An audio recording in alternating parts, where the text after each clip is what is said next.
One of the things that you highlighted for me was that insulin is not anabolic. Yeah. It's anti-catabolic.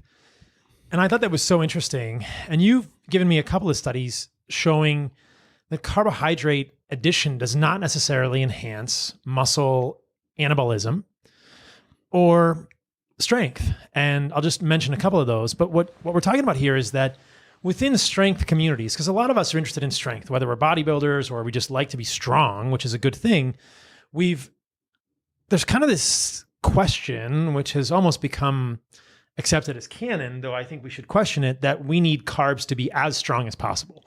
And that sort of infers that insulin, presumably related to higher levels of insulin with carbohydrate spikes, is somehow anabolic. Mm-hmm. But you highlighted to me that it's not. It's really just anti-catabolic. And so what you're saying here is something that I've been thinking about recently, that if we fill our glycogen stores with adequate amounts of protein and we have enough creatine from muscle meat, does it look theoretically like we would potentially be any weaker without carbohydrates in our diet? And I don't think so. But again, I'm not an elite strength athlete. I did a podcast with Stan Efferding, and we talked about this, but I'm waiting for the keto strongman, quote unquote. Yeah. Now, of course, the nuance here is you have to get enough protein, and you have to get enough protein to fill your glycogen stores. A lot of ketogenic diets are too low protein to do that.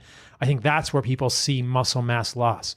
I'm on what I would consider to be a low-level ketogenic diet with a carnivore diet. I don't track ketones. I eat a lot of protein in a day, about 1 gram of protein per pound of body weight. And I think at that level, our glycogen stores are full, which is what we would see in the FASTER study. Mm-hmm. The FASTER study, they ate 2.1 grams of protein per kilogram, or about 1 gram of protein per pound of body weight, and they showed equivalent levels of glycogen storage and repletion. So at that level, 1 gram of protein per pound of body weight, it looks like glycogen is full. And if you're doing resistance training, it's actually, you don't move the needle on your glycogen stores that much. Your liver certainly, but not in your muscles. You have to do several sets to failure with short rest periods to really, reduce glycogen stores in the muscle. And even then, you're only getting down to like 60, 70%. So, it's almost impossible to completely deplete the glycogen. So, yeah, I'm not particularly concerned about glycogen.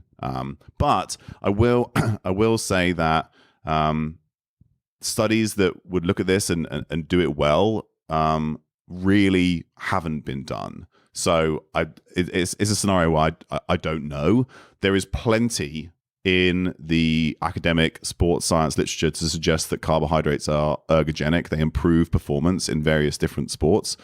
But if you're comparing that to somebody who's keto adapted for an adequate period of time and started out with the same level of performance to begin with, do they then see a decrement in performance? Would they benefit from very small amounts of carbohydrate during the event?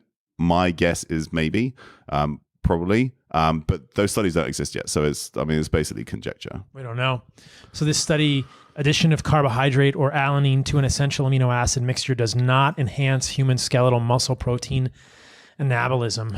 One of these things that just shows that, hey, when you add carbohydrate, you don't get enhanced muscle protein synthesis. So carbohydrate is probably not triggering muscle protein synthesis. It is worth mentioning that muscle protein synthesis measured in the lab, like if you take a muscle biopsy and you measure the amount of muscle protein synthesis or the amount that pathway has been activated, that doesn't necessarily translate to how big and jacked you are eventually going to get. So I think adequate protein, reaching somewhere near a leucine threshold throughout the day, the 24-hour period after going and lifting weights, that's probably going to be enough as long as you have adequate calories on board. Adequate calories. And by leucine threshold, are you talking per meal? Because the numbers I've seen are 2.6 grams of leucine per meal to get muscle protein synthesis. Are you thinking about a global leucine threshold for the day or an individual meal leucine threshold? Yeah, so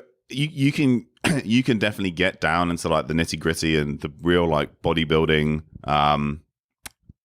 nerds will have a specific amount, and it's you're basically talking 2 to 3 grams of leucine per meal 3 to 4 times a day, something like that, and you can adjust it by body weight as well. But if you're just somebody who wants to perform well in a given sport, particularly if you're trying to improve your body composition, increase lean mass, I think just making sure that you're getting about half a gram per kilo of quality protein, animal-based protein, essentially 3 to 4 times a day. That's probably going to be enough. You don't need to worry about the individual amino acids. Exactly. And so what Tommy's saying here is we're saying the same thing. I'll just clarify for people.